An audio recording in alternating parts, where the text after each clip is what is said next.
Hi, Dilkush ഇഷ്ടമില്ലാത്തവരുണ്ടോ? ബേക്കറിയിൽ നിന്നൊക്കെ കിട്ടുന്നതിലും ടേസ്റ്റായിട്ട് നമുക്കിത് എളുപ്പത്തിൽ വീട്ടിൽ തന്നെ എങ്ങനെ ഉണ്ടാക്കിയെടുക്കാമെന്ന് നോക്കിയാലോ. ആദ്യം ഒരു പാത്രത്തിലേക്ക് അരക്കപ്പ് പാലെടുക്കാം. ഇതിലേക്ക് 5 ടേബിൾ സ്പൂൺ പഞ്ചസാരയും കൂടെ ചേർത്തിട്ട് നമുക്ക് നന്നായിട്ടൊന്ന് മിക്സ് ചെയ്തെടുക്കാവേ. ഇനി ഇതിലേക്ക് 1 ടേബിൾ സ്പൂൺ ഇൻസ്റ്റൻറ്റ് ഈസ്റ്റ് കൂടി ചേർത്ത് നന്നായിട്ടൊന്ന് ഇളക്കി കൊടുക്കാം. എന്നിട്ട് നമുക്കിതൊന്ന് മൂടി വെച്ച് 10 മിനിറ്റ് റെസ്റ്റ് ചെയ്യാൻ വെക്കാം. 10 മിനിറ്റ് കഴിയുമ്പോഴത്തേനും ഇതുപോലെ ഈസ്റ്റ് നന്നായിട്ട് ആക്ടിവേറ്റായി മുകളിലേക്ക് ഇതുപോലെ പതഞ്ഞ് വരും. ഇതിങ്ങനെ പതഞ്ഞ് വന്നാൽ മാത്രമേ നമ്മുടെ ബണ്ണ് നല്ല സോഫ്റ്റായിട്ട് കിട്ടുള്ളൂ. ഇനി ഇതിലേക്ക് നമുക്ക് ഒരു 2 ടേബിൾ സ്പൂൺ ബട്ടർ ചേർത്ത് കൊടുക്കാം. എന്നിട്ടൊരു 1/4 ടീസ്പൂൺ വാനില എസൻസും 1.5 കപ്പ് മൈദയും 1/2 ടീസ്പൂൺ ഉപ്പും കൂടെ ചേർത്തിട്ട് നന്നായിട്ടൊന്ന് മിക്സ് ചെയ്തെടുക്കാം. എന്നിട്ടിത് നമുക്ക് കൗണ്ടർ ടോപ്പിലേക്ക് മാറ്റാം. കൗണ്ടർ ടോപ്പിൽ കുറച്ച് ബട്ടർ പുരട്ടണം കേട്ടോ. എന്നിട്ട് നന്നായിട്ട് ബ്രെഡിന് നമ്മൾ കുഴയ്ക്കുന്ന പോലെ തന്നെ നന്നായിട്ടൊന്ന് കുഴച്ചെടുക്കുക. ഒരു 10 മിനിറ്റോളം കുഴയ്ക്കുക. ഈ സ്റ്റെപ്പ് ഒട്ടും സ്കിപ്പ് ചെയ്യരുത്. നല്ല സോഫ്റ്റ് ബണ്ണ് കിട്ടാൻ ഇതാണ് ഏറ്റവും പ്രധാനപ്പെട്ട കാര്യം കേട്ടോ. ഇനി നമുക്കിത് ഒരു ബൗളിലേക്ക് മാറ്റാം. ബൗളിൽ കുറച്ച് ബട്ടർ പുരട്ടിയതിന് ശേഷം നമുക്കിത് റെസ്റ്റ് ചെയ്യാൻ വെക്കാം. അതിനിടയിൽ നമുക്ക് ഫില്ലിങ് തയ്യാറാക്കാം. ഒരു പാനിൽ 1.5 ടേബിൾ സ്പൂൺ ബട്ടർ നമുക്ക് മെൽറ്റ് ചെയ്യാം. ബട്ടറിന് പകരം നെയ്യാണെങ്കിലും കുഴപ്പമില്ല, കുറച്ചും കൂടെ ബട്ടർ ആയിരിക്കും കേട്ടോ. ഇത് മെൽറ്റായി കഴിയുമ്പം കുറച്ച് കാഷ്യൂനട്ട് നമ്മൾ ഇട്ട് കൊടുക്കുകയാണ്.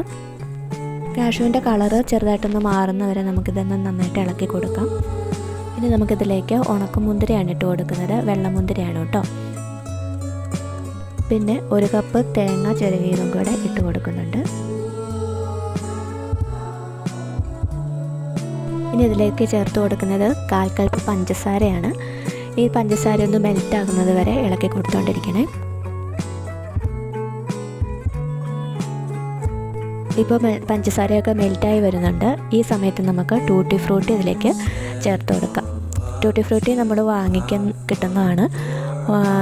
റെഡും യെല്ലോയും ഗ്രീനും ഒക്കെ അങ്ങനെ പല കളറിൽ കിട്ടും കേട്ടോ. നമ്മുടെ ഇവിടെ ഇപ്പം റെഡ് മാത്രമേ ഇരിപ്പുണ്ടായിരുന്നുള്ളൂ, അതുകൊണ്ട് ഞാൻ റെഡ് മാത്രം ഇട്ടത്.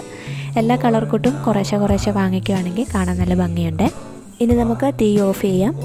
നമ്മൾ നേരത്തെ തയ്യാറാക്കി വെച്ചിരിക്കുന്ന മാവ് 2ആയിട്ട് ഡിവൈഡ് ചെയ്യണം. കൃത്യം നടുക്കാടെ ഡിവൈഡ് ചെയ്യാതെ ഒരു ഭാഗം കുറച്ച് വലുതായിരിക്കണേ.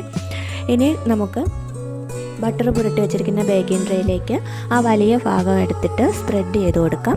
ഇതുപോലെ നമ്മൾ ഒരു സൈഡിൽ ഒട്ടിച്ച് വരുമ്പോഴത്തേനും മറ്റേ സൈഡ് പറഞ്ഞ് നമ്മുടെ ഒപ്പം പോരും.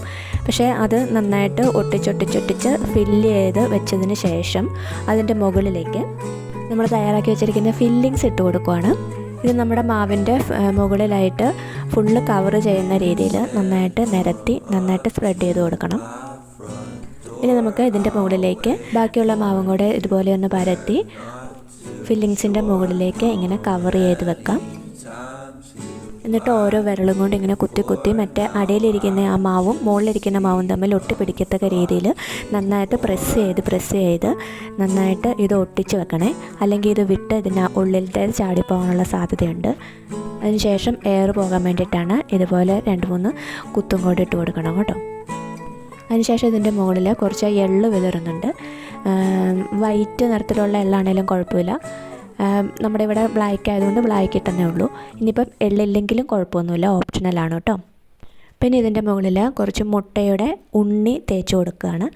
ഇങ്ങനെ ചെയ്യുന്നത് കൊണ്ട് നമുക്ക് ബേക്ക് ചെയ്തെടുത്ത് കഴിയുമ്പോൾ നല്ല ഗോൾഡൻ കളർ കിട്ടും കേട്ടോ മുകൾ ഭാഗത്ത്. അതിന് വേണ്ടിയിട്ടാണ് ഇങ്ങനെ ചെയ്യുന്നത്.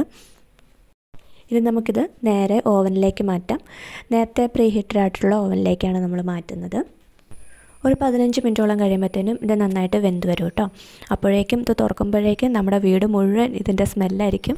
കണ്ടില്ലേ, നല്ല മോള് നല്ല തിളങ്ങി നല്ല ഗോൾഡൻ കളറിൽ വന്നിട്ടുണ്ട്. നമുക്കിത് കുറച്ച് നേരം ട്രെയിൽ നിന്ന് മാറ്റി ഒരു കോട്ടൺ തുണിയിൽ പൊതിഞ്ഞ് ഒരു 10 മിനിറ്റോളം വെച്ചതിന് ശേഷം നമുക്ക് തുറന്ന് നോക്കാവേ. നമുക്കിതൊന്ന് മുറിച്ച് നോക്കാം. കണ്ടില്ലേ, പുറത്ത് നല്ല ഗോൾഡൻ കളർ വന്നിട്ടുണ്ട് കേട്ടോ. അകത്ത് നല്ല ജ്യൂസി കോക്കനട്ട് ഫില്ലിങ്ങുമാണ്. ചായയുടെ കൂടെയൊക്കെ കഴിക്കാൻ അതൊരു വേറെ ഫീല് തന്നെയാണ് കേട്ടോ. ഈ റെസിപ്പി നിങ്ങൾ തീർച്ചയായിട്ടും ട്രൈ ചെയ്ത് നോക്കണം. ചെയ്ത് എങ്ങനെയുണ്ടെന്ന് എന്നോട് കമൻറ്റ് കൂടെ പറയാനും മറക്കരുത്. അപ്പോൾ വീഡിയോ ഇഷ്ടമായെങ്കിൽ എല്ലാവരും ലൈക്ക് ചെയ്യൂ, ഷെയർ ചെയ്യൂ. ഇനിയും ഇത്തരം രുചികരമായ റെസിപ്പിക്കായിട്ട് ചാനൽ ഒന്ന് സബ്സ്ക്രൈബ് ചെയ്ത് ബെൽ ബട്ടൺ കൂടി ഒന്ന് പ്രസ് ചെയ്യണേ. അപ്പോൾ ശരി, അടുത്ത റെസിപ്പിയുമായി വീണ്ടും കാണാം. ബൈ.